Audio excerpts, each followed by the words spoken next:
Hey guys, what's up? We are back with another video today, and today we are doing a Rams mock draft. So make sure you hit that subscribe button down below. Guys, we are closing in on 1,000 subscribers, so help me hit that goal by the end of March. I'm hoping to have 1,000 subscribers. So excited.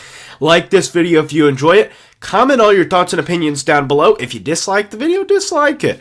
But let me know what your thoughts are in the comment section below.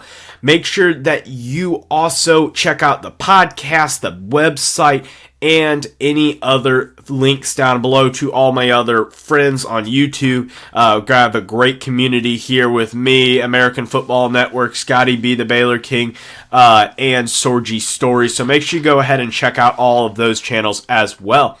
So let's get started with today's video. So the Rams do not have a first round pick due to them trading it away for Matt Stafford and a Super Bowl, which is fair trade. I won't get into the details of that though. So at pick number 36, which is their first pick, I have the Rams selecting Darnell Wright, the offensive tackle out of Tennessee.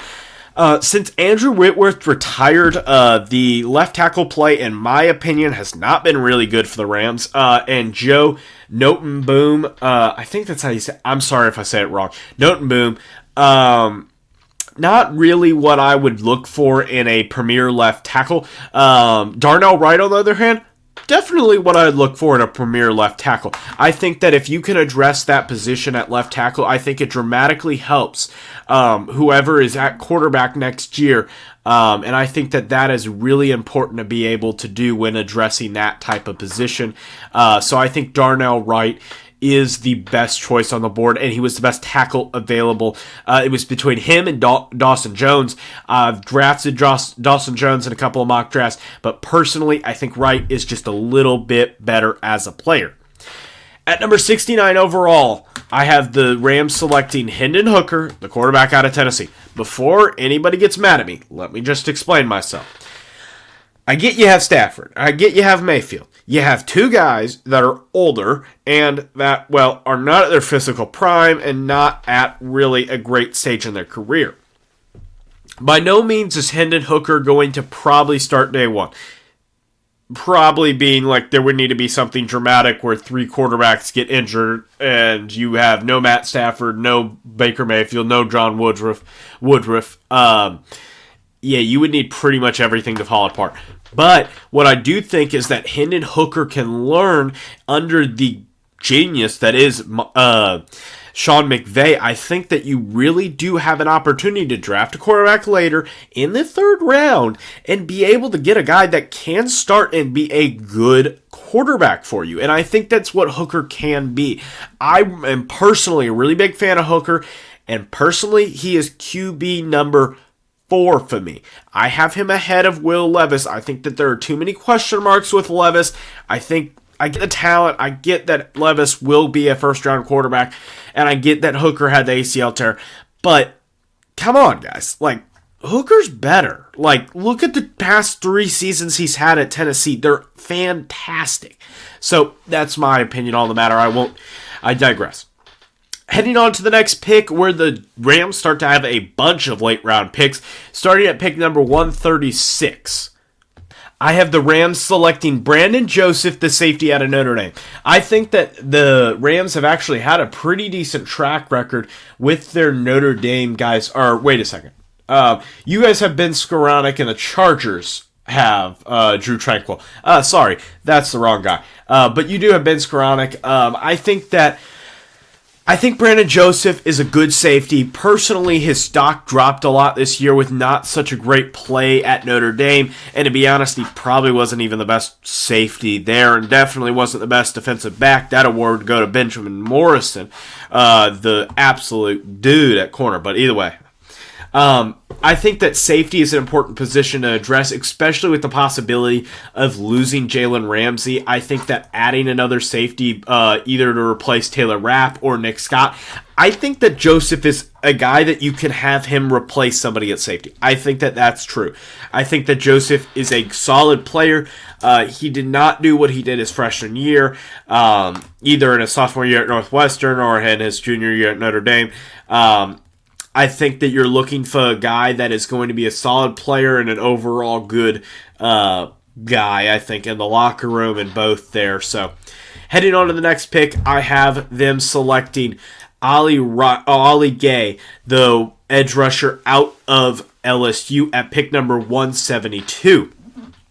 So Gay, I'll be honest, I don't know a bunch about him, but what I did watch of LSU this year, a good player, productive player, has a lot of good moves, has good technique, and is really able to get after the quarterback, and I think that is important whenever you're drafting this late in the draft. Heading on to the next pick, I have him selecting Juice Scruggs, the center / guard, but really just a center out of Penn State. Personally, I think that Scruggs is only a center. There are some people that think he's a guard, but just beware of that. I think that center is another position that you could either use a backup, or if you think Brian Allen is not good enough, I think Scruggs in a year or two could possibly replace him depending on that, or just giving you a cheaper option. Heading on to the next pick, I have him selecting Andre Yoshivas. I think I got that right. Andre Yoshivas, the wide receiver out of Princeton. Really raw prospect. Has a lot of tools, has a lot of traits, has a lot of speed, has a lot of that stuff, but a very raw prospect that needs time to develop. And I think developing among a wide receiver core that involves Van Jefferson, Allen Robinson, and Cooper Kupp, I don't think you could ask for a better wide receiver core to learn behind personally. And I think Yoshivas, he's a good wide receiver, and I think he can be a great player. The problem is that he's going to need the right development, a good wide receiver coach, and all of that there. So he's going to need a good support system, and I think the Rams do have it, despite a bad record last year. At pick number 191, I have the Rams selecting Kobe Turner, the defensive lineman / defensive tackle out of Wake Forest. Turner, an incredibly smart player, went to Virginia Tech, then went to Wake Forest this past year, got his master's degree. Really smart player, really good technician, and I think will probably one day be a coach in the NFL as a defensive line coach or wherever he needs to be. I think that Turner does have a love for the game, and seeing interviews and stuff like that. Physically, he isn't as much of a presence as there are some other guys, but I think mentally he is a really good player and has the ability to do that. So, heading on to the next pick, I have him selecting a backup nose tackle. That's in Kendra Coburn, the defensive tackle out of Texas. Sorry, I got the hiccups. Coburn does a really good job at just stuffing the run. He has a little bit of pass rushing ability. He's not that bad, but his main objective is to be able to stop the run. And, well, if you can do that, that's what you need to do. When you run a 4-3, that nose tackle is there to do one thing alone, and that's stop the run. If he can pass rush, then fantastic. But if he can't, okay, that's his job is to stop the run. So, heading on to the next pick at pick 225, Rajon Wright, the cornerback out of Oregon State, is who I went with. Just adding a cornerback depth. Wright is a solid player. When I watched him at Oregon State, he played well.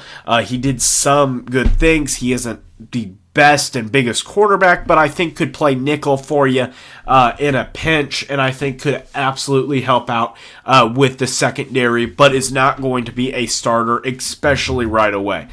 And then at pick 152, I have him selecting Warren McClain, the offensive tackle out of Georgia. This is just a depth tackle piece. I think it's good to be able to hit in the trenches later on in the draft and kind of just bulk up that line. So that way, no matter what injuries happen, you have guys to be able to go up there and play as always. So that's going to wrap up today's video. Make sure you hit the playlist down below or the video that YouTube suggests for you. Hit the subscribe button up here as I am racing towards 1,000 subscribers. And I can't wait to see you in the next video. So as always, have a great day. Bye, guys.